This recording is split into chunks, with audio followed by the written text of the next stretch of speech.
Hi, everyone, and welcome back to Recorder on the Wall, Episode 3. My name's Jeremy, I'm Pete. and today we are going to be covering the third and final part slash book of the first Redwall book, Redwall, and it's titled The Warrior. And yeah, it's just the two of us for the moment. We may get to read later on, but Matthias had to cancel, so we'll catch him another time. So yeah, this is definitely the shortest version, shortest of the three books Yep. by far. And it shows because the storyline just kind of wrap up pretty quickly here. A lot happens in it, though. Yeah, when we last left off, Matthias said, well, he was technically in the mouth of a large Well, cat. Well, I guess we're gonna need a new hero. Hero. No, of course he doesn't die. Cat spits him out, saying he can't stand the taste of mice, and then says, hey, the Matthias has the great idea of playing dead. Apparently he's become an opossum. Which I would also like to point out, why would playing dead prevent him from wanting to still eat him? Yeah, if anything, free meal. Yeah, he's like, oh, this one won't run away. Okay, sorry, channel my little Hannibal lecture there. Yeah. No, he's not gonna eat him. We get introduced to the cat who calls himself Squire Gingivier. And he's like, yeah, I can't stand the taste of mice. And he is one Aristocat.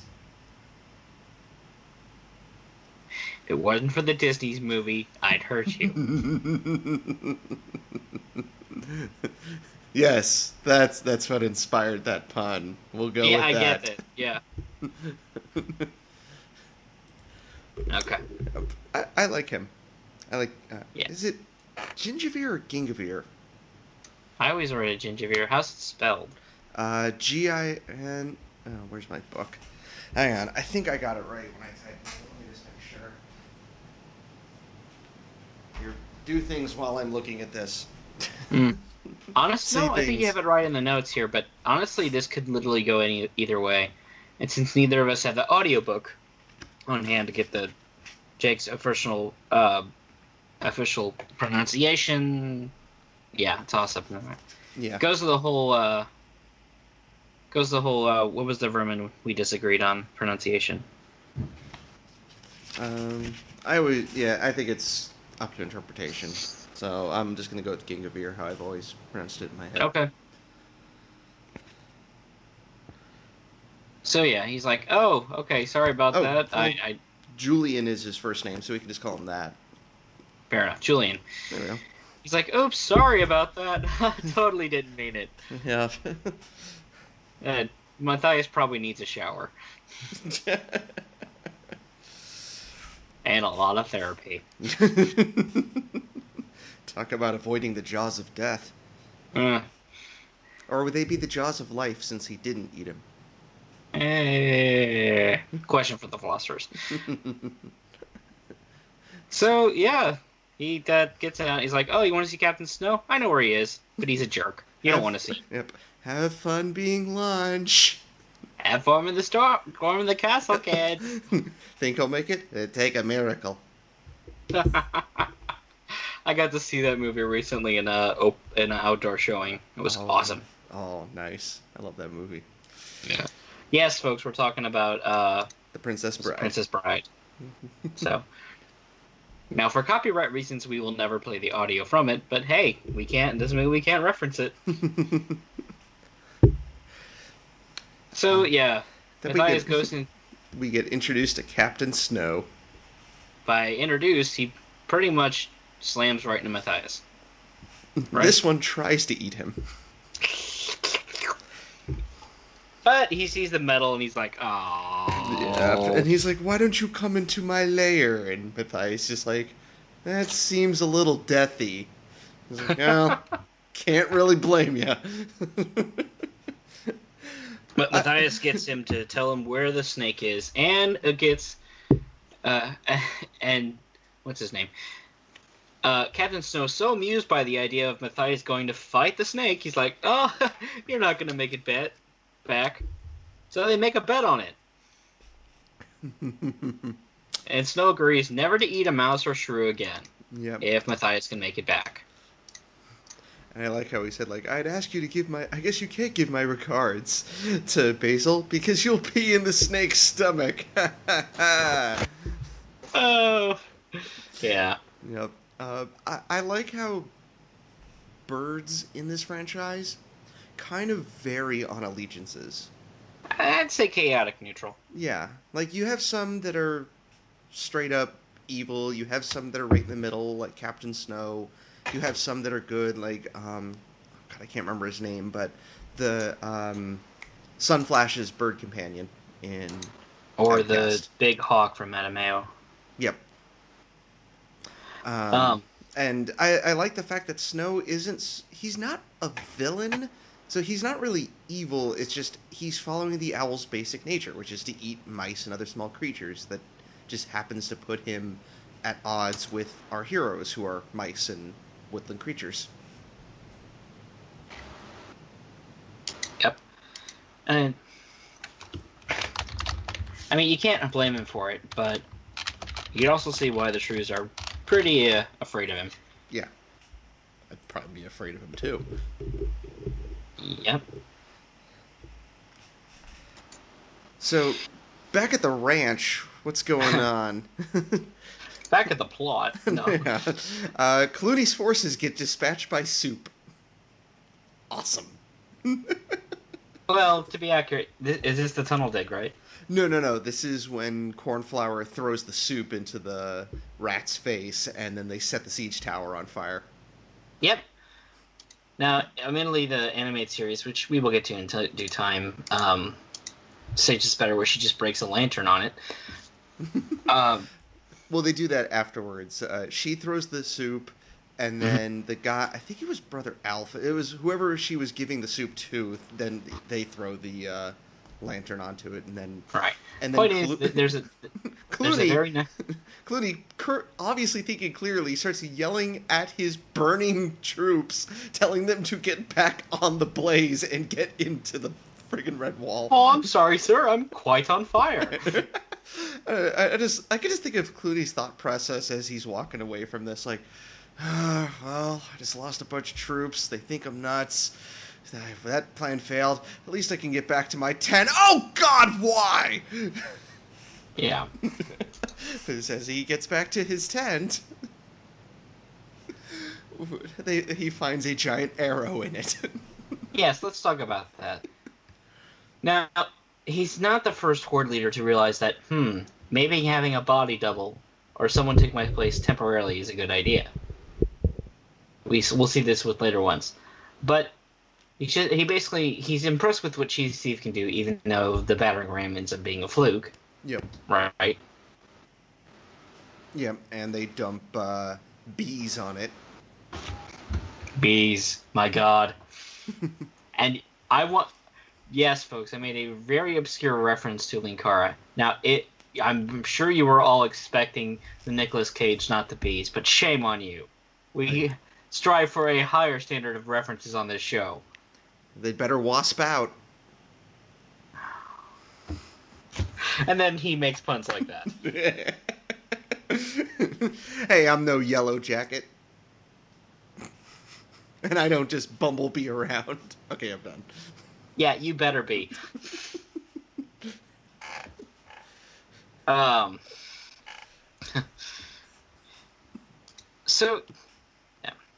So Clooney's had two of his major strategies be defeated fairly easily, and then finally he sees his lieutenant, who he's given basically second in command, well, as chief thief, assumed he's second in command. Mm-hmm. And he finds him dead. Well, chief thief got the bright idea to dress in Clooney's armor. And Constance and the beaver decided, hey, look, there's Clooney. Let's shoot a giant arrow at him. Headshot. Well, no, more accurately, it's a body shot. Yeah. But, yeah, this is the only time we ever see a beaver in the series, to my recognition. Yeah. I can't think of, and Bye. he's not even named either. No, he's just the solitary beaver. Bye. I look forward to never seeing your species again. Thanks for trying to kill Clooney. Um. So yeah, the Redwallers decide, okay, we're just gonna snipe him with a long distance arrow. And don't get me wrong, there's precedent in medieval battles for this. There's a weapon called a scorpion that can shoot bolts a lot farther than a human can. But they don't try this again, and you brought No. that up in your notes. Yeah, it does work. They just kill the wrong rat. So it's like, why don't you try this a second time? And Now, you it have to presume Clooney would have contingency plans after this, if he was in the right state of mind. Or at least a smart leader would say, maybe we should move out of range, or at least out of direct line of sight. either that or maybe they couldn't find another thing to turn into a giant arrow. That's also true. But still, I don't know. It feels like in Star Trek where they have those episodes where they come up with big giant piece of technology or they find out this new discovery and then it's never mentioned again. Yeah. I was just thinking of a Galaxy Quest version of this series.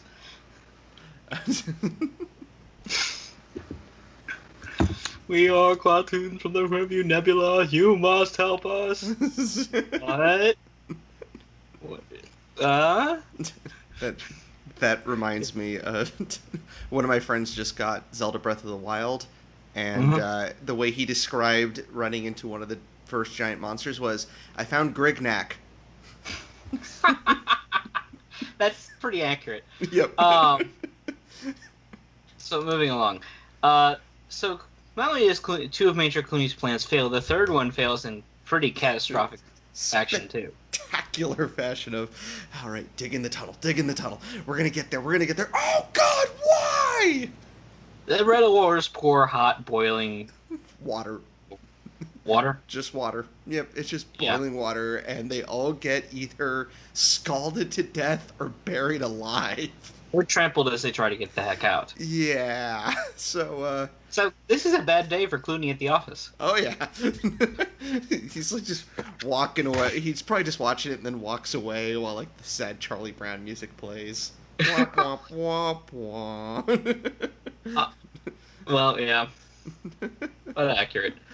But then Clooney remembers that a couple of his soldiers found some dormice, and he goes, "All right, when in doubt, build a bonfire and scare the hell out of people." Hmm. This part is really creepy, where he flat out just says, "I'm going to eat you if you don't do what I say." And here's the thing about real life rats, people. They are carnivorous when they need to be. So I don't think that would Jake's would have actually gone this far in the series in general, but it's not out of the realm of possibility. Yep. The fact that they mention that they're quite plump looking is like, oh, that's chilling. Yeah. Um, So then we get to Matthias and the shrews getting to Asmodeus's lair, his underground lair, if you will. And That's a reference I haven't heard in a long time. And we're getting real deep about that. so they get there and Gossam falls in. So like this part just kind of confuses me a little bit when you really think about it. So she falls in to the lair, and then Logalog and Matthias go in like a couple minutes later. As Matthias is wandering around, he finds her dead body way far away from where Asmodeus is, and then when he finds him, Asmodeus is fast asleep. Hmm. So in those 5 minutes, he found her, bit her, and then was like, "All right, I'm going back to sleep," and like slithered all the way back through the thing. I guess he just would eat her later. Is I the guess so. implication. Yeah. He doesn't really have a refrigerator, I guess, to Yeah. keep her fresh in. But it is a good like, oh shoot moment, and Sparks Log panicking, and it's like, we need to be very quiet. Oh my God! I found a dead body. And the snake wakes up. And you can hear Matthias just like kind of do a face palm. Yep, just log a log. And the snake's just like the snake is take exception to the fact that Matthias has gotten the sword back. Yes, we finally have the sword. Yep. I feel like when he obtained the sword, it should have played like this whispered version of the Master Sword theme from Legend of Zelda. Possibly. And then we get the awesomeness that is Matthias not only evading Asmodeus, but breaking through the hypnosis with the help of Martin's spirit, and literally does, which I don't think this was intentional, but there's an earlier moment where it's like cut off the head of the snake so the body dies, which was Constance's plan. Matthias does just that. He cuts off Asmodeus's head. Yeah. This kind of evokes shades of like the Disney's Jungle Book, not the recent live action movie, which is actually surprisingly better than I thought it would be. Um, but I'm talking the '60s one Mm-hmm. with Ka. Oh, I haven't seen it in a long time. Uh, Except Ka was more comedic and not, oh god, scary. I'm going to inject my venom into you and kill you and eat you. Okay. And then, of course, they get back, and Captain Snow is like, oh, gosh, of all the bets I've ever made. And the shrews start dancing right in front of him. Yep, and he's like, oh, come on! At this point, they're just kind of being jerks to him. And he also, as part of the bet, he also agrees to make peace with Julian. Julian, so they're buddies again. And I get the sense that these guys were old drinking buddies and wingmen. Uh? Uh? Uh, sorry, Oh, cat's come got my on. tongue. I hate you so much. I'll bet you do. Wow, look at that angry mob outside for abusing puns. It is quite punishing. Oh, oh, You set that one up for me, dude. I hate you. I really hate you. Oh, Thanks so a lot. Matthias finally has the sword, and he's like, oh, right, Redwall, infinite death. Crap, Well, crap, crap, crap, crap. yep. Then we get that But moment that you meanwhile, were. back at the actual main plot. Yeah, well, we also get the moment where you brought up twice so far about how it's only a sword. Yep. Remember how during the last episode I was like, you might want to read part 3? Yeah. Ta da! Well, it's not explicit, mind you, but Gingerbeer and Jillian basically Well, Julian flat out went. says to him, he's like, it's a magnificent sword, but it's just a sword. And he even mentions that after the thing with Snow, where he's like, maybe the sword is magic. Personally, I like to believe it's the mouse that wields it, or the Yeah, warrior that wields it. you're a wizard, Matthias.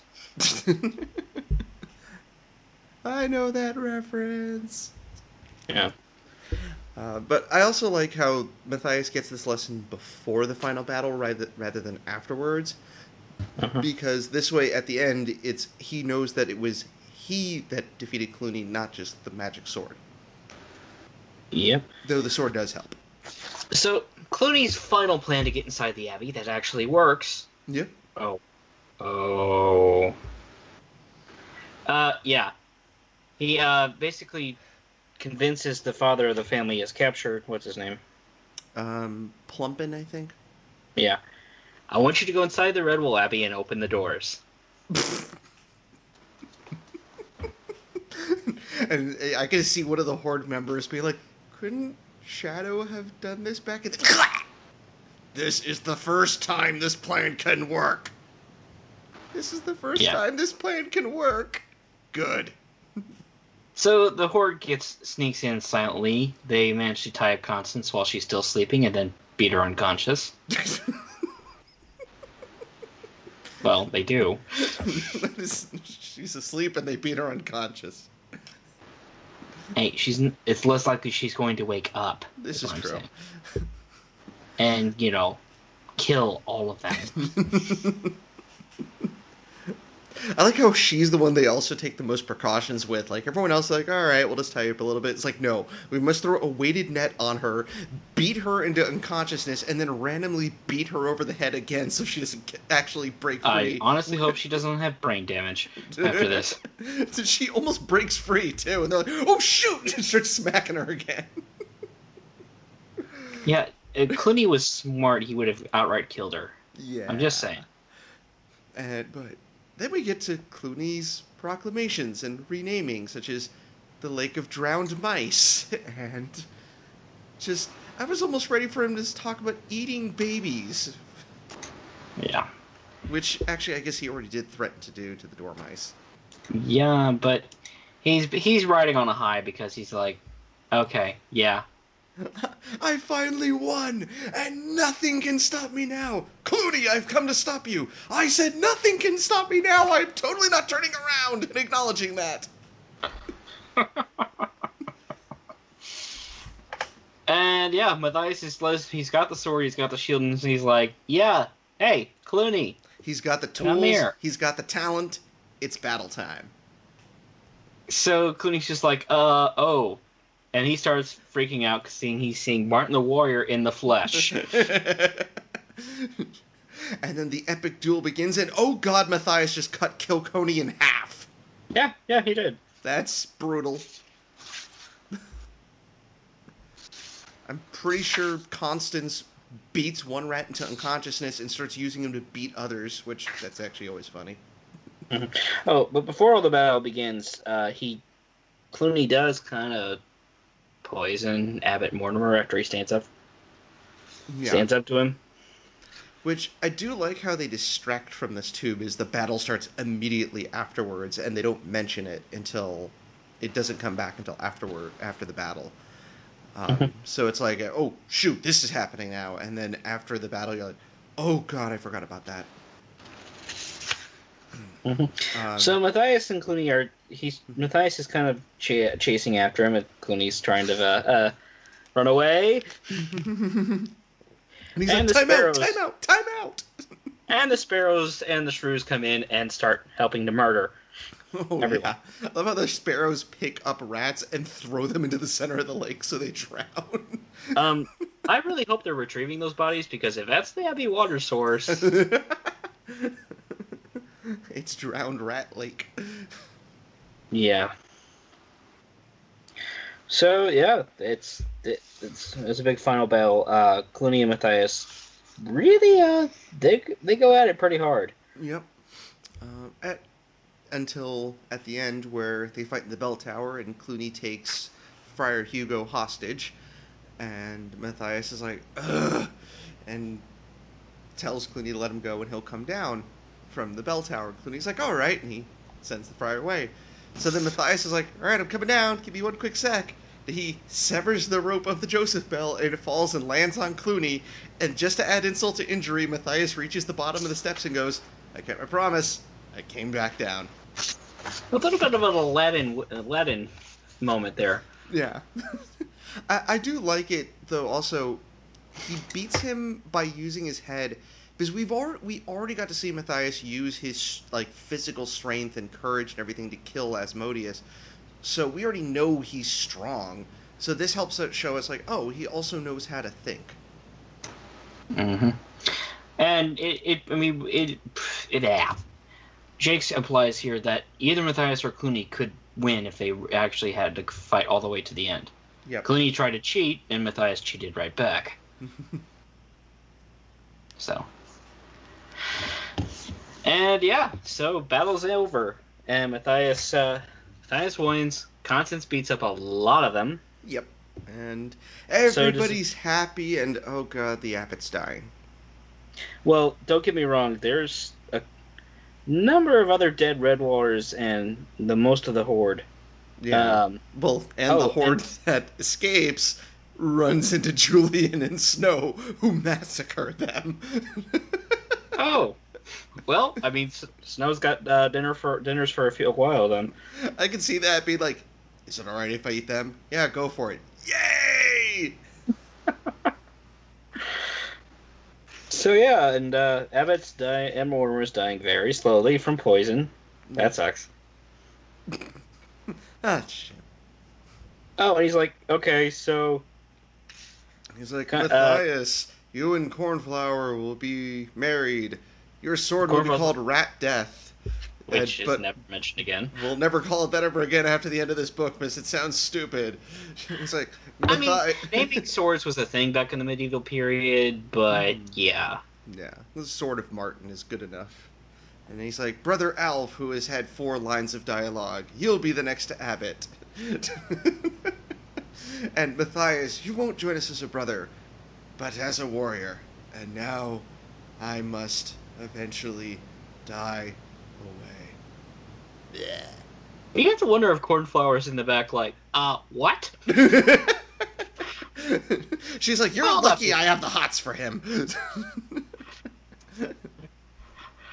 yeah. I mean, there has been shipping here, Lord knows, in the build up to this, but um, yeah, she just totally accepts it. Yeah, I think it probably would have been better if they would have just resolved the two of them deciding this, but Yeah. But if we're going off medieval period, arranged marriages were common enough, yeah. so yeah. And in all honesty, the women in like the female characters in this book get a lot more respect than women did in that era. So Oh, oh yeah. I mean, don't get me wrong. Jinx took a lot of heat for a long time. Yeah, with the designated warrior who would wield the sword, it wasn't a girl character for a very long time till Triss, practically. Yeah, Triss. Uh, but that's not to say we don't have some good female characters. Cornflower proves that she's pretty darn capable on her own in this book, and we're going to see a lot more of that in the next one yep. with the B plot. Mm-hmm. And And by that time we hit, what's her name, Mariel? yep. Yeah, female warriors are going to be pretty standard. Yep. Shoot, and some of the villains are female, such No, as Arthminia in Mothflower. Yeah. yep.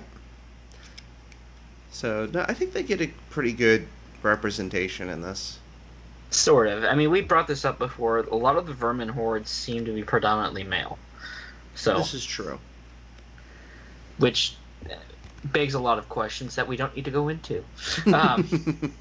Um, But then at the very end, I don't know about you, but I always really enjoy these epilogues in these books where it's part of like a journal entry or in the prequel stories to the first book where it's like people actually telling the story.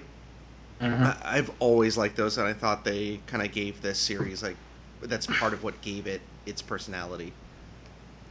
Yeah. I really like those moments. So I like the ending to this where it's from the um, like journal of I think it's Abbot Alf. Oh no, it's John Churchmouse is Hmm. writing in this where he brings up Matameo, where everyone's like, yeah, Matthias Mortimer Methuselah was way too long of a name.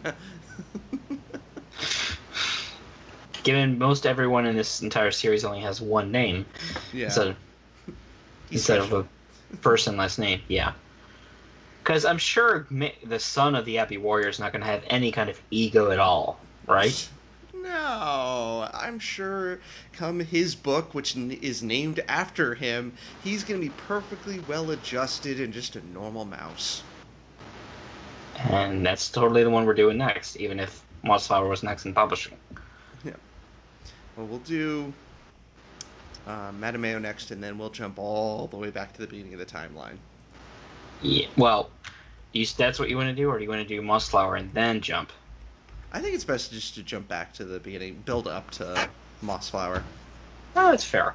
Yeah, because Because Lord Brocktree does give us some more insight into the Wildcat family as well, and also kind of helps. Well, granted, Mossflower isn't right after that one, but it gives us some background information.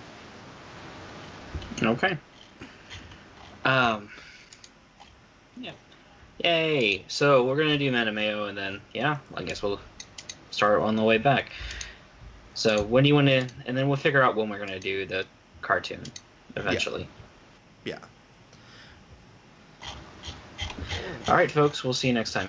All right, take care, everyone.